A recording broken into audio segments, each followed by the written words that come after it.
என்று செல்லுமே, இரவோடு இரவாக நீ விரும்பிய பெரிய புது உறவு உன்னிடம் வரப்போகிறது. ஏக்கத்தால் வாடி தவித்து போன என்னுடைய குழந்தைக்கு அன்பை அள்ளி கொடுப்பதற்காக ஒரு புனிதமான இதயம் ஒன்று வரப்போகிறது. உனக்கான உறவை உன்னிடம் தருகிறேன் என்று நான் சத்தியம் செய்து விட்டேன். ஆனால் இப்பொழுது சொல்வதை ஞாபகம் வைத்துக்கொள்.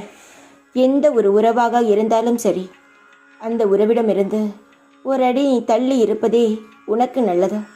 வாழ்க்கையில் பல ஏமாற்றங்களை சந்தித்த உனக்கு இதை நான் சொல்ல வேண்டும் என்று ஆசைப்படுகிறேன். எவ்வளவுதான் அன்பை கொட்டி கொடுத்தாலும் மனிதனாக இருக்கும் பொழுது நாம் சுதாரித்துதான் இருக்க வேண்டும். ஏனென்றால் யார் குணம் எப்பொழுது எப்படி வேண்டுமானாலும் மாறலாம். எதுவும் நிலையானது கிடையாது. உன்னுடைய தன்மானத்தை விட்டு யாரிடமாவது பேச வேண்டும் என்று நிலை வந்தால் அப்படிப்பட்ட உறவானது உனக்கு தேவை கிடையாது. நீ தப்பே செய்யாமல் உன்னை யாராவது திட்டுகிறார்கள், கேவலமாக பேசுகிறார்கள், இல்லை உன்னை அடிமையாக வைத்து கொள்ளலாம் என்று எண்ணம் வந்தால் கூட அந்த உறவானது உனக்கு தேவை கிடையாது. யாரையும் எதிர்பார்த்து நீ நிற்க வேண்டும் என்ற அவசியமும் உன் வாழ்க்கையில் ஏற்படாது. தரையில் கூட கால் வைக்க முடியாத அளவுக்கு சூடாக இருக்கிறது. ஏதாவது ஒரு மரநிழல் கிடைக்குமா? நாம் அங்கு ஒதுங்கி நாம் ஓய்வெடுப்போமா என்று தவிக்கிறாய். உன் வாழ்க்கைக்கு ஒரு நிழலாகவும் பாதுகாப்பாகவும் ஒரு நபர் வருவார். அந்த நபர் இறுக்கமாக பிடித்துக்கொள். சந்தோஷமாக வாழ. எல்லாமே நல்லதுதான் நடக்கும்.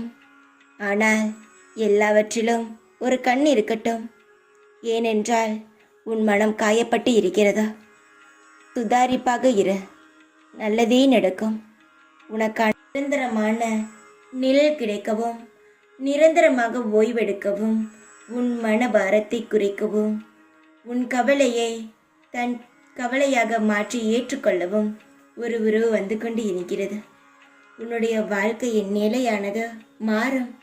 உன்னுடைய கஷ்டங்களானது முடிவுக்கு வரும். உன் வறுமையான இருந்த உன் வாழ்க்கை வசதியை பார்க்க போகிறது. எல்லாவற்றிலும் ஜாக்கிரதையாக இரு. எல்லாம் நல்லதாகவே நடக்கும். எல்லாரையும் நல்லவர்கள் என்று எப்பொழுதும் கண்ணை கட்டிவிட்டு நம்பிவிடாதே. சுதாரிப்பாக இருந்தால் உன் வாழ்க்கையும் சந்தோஷமாக இருக்கும். தைரியமாக இரு. எப்பொழுதும் உன் கூடவே இருப்பேன் நான். ஓம் சாய்ராம்.